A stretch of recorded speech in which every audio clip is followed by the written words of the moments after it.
అండి welcome to Vasavi వస్తే కుటుంబం. ఈరోజైతే పూరీకి కూర చేస్తున్నాను. శనగపిండిని బంగాళదుంప పెట్టి ఫస్ట్ అయితే తాలింపులు వేసేస్తున్నాను.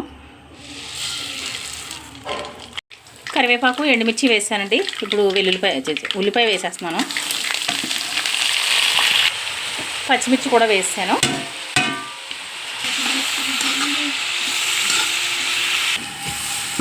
ఇవి వేగుతున్నాయి కదండి. మనకి పూరీ కూరకు అయితే మరీ ఎక్కువ వేగక్కర్లేదు, మరీ ఎక్కువ వేగితే బాగోదు.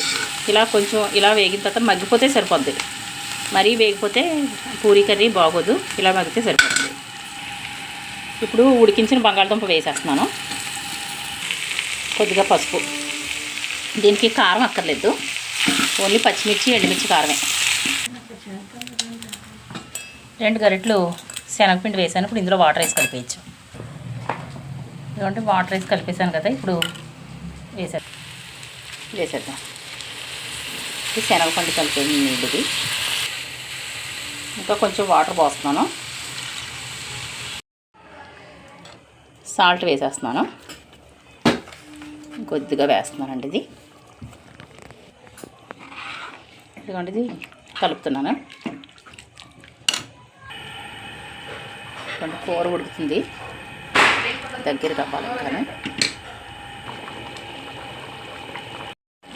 ఇదిగోండి దగ్గరికి అయిపోతుంది కదా. ఇది కొంచెం లూజ్గా ఉన్నప్పుడే దించేసుకోవాలి. దగ్గరకి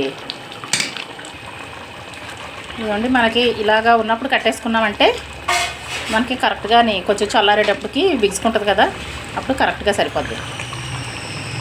పూరీ కర్రీ అయితే రెడీ అయిపోయింది.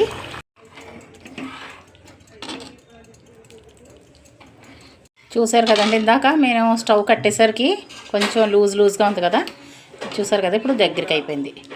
ఇదండి ఇంకా చల్లారేసరికి ఇంకా దగ్గరికి అయిపోద్ది. కొంచెం టైట్ అవుతుంది అప్పటికి. మనకి ఇలా ఈ కన్సిస్టెన్సీలో సరిపోద్ది. ఓకేనండి, రెడీ అయిపోయింది. కర్రీ అయితే రెడీ అయిపోయింది. Thank you for watching.